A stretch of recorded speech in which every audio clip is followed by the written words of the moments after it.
تجيء المسلم أو العبد سكرات من سكرات الموت وشدائده وشدة وقعه، حتى أن النبي صلى الله عليه وسلم مر بهذه السكرات، فكان يقول صلى الله عليه وسلم: لا إله إلا الله إن للموت سكرات، لا إله إلا الله إن للموت سكرات. وقد وصف الله سبحانه وتعالى حال نزع الروح من الإنسان كيف يكون، فقال الله سبحانه وتعالى: كلا إذا بلغت التراقي، أي إذا بلغت الروح الحلقوم. فإذا بلغت الروح إلى الحلقوم وغرغرت فلا تنفع توبة وندم، فيقال له: وقيل من راق؟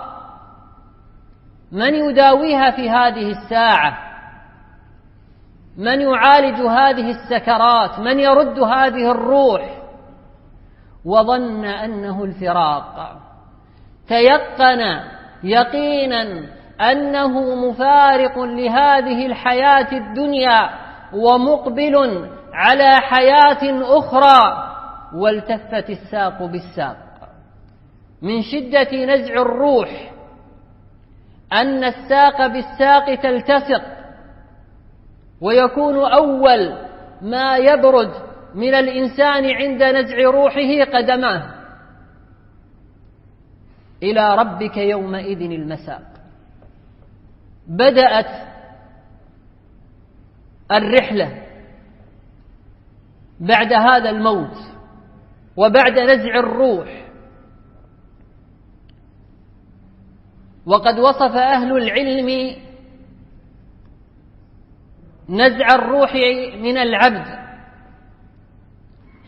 فقال عمر ابن العاص رضي الله تعالى عنه: عجبا لمن نزل به الموت وعقله معه، كيف لا يصفه؟ يقول أمام ابنه: عجبا لمن نزل به الموت وعقله معه، كيف لا يصفه؟ فلما نزل به الموت ذكره ابنه بقوله، فقال له: صفه لنا، أي الموت. فقال: يا بني، الموت أجل من أن يوصف، ولكني سأصفه لك. أجدني كأن جبل على عنقي، كأن جبل على عنقه وعاتقه، وكأن في جوفي شوك، وأجدني كأن نفسي يخرج من إبرة. وقال بعض أهل العلم: سكرات الموت كشوك في جوف أحدنا، ولا يدع هذا الشوك عرقا ولا مفصلا إلا دخله، ثم يجذبه جاذبا بقوة. موقف عصيب، موقف رهيب مخيف. إن أعجبك الفيديو فلا تنسى الإعجاب والاشتراك في القناة.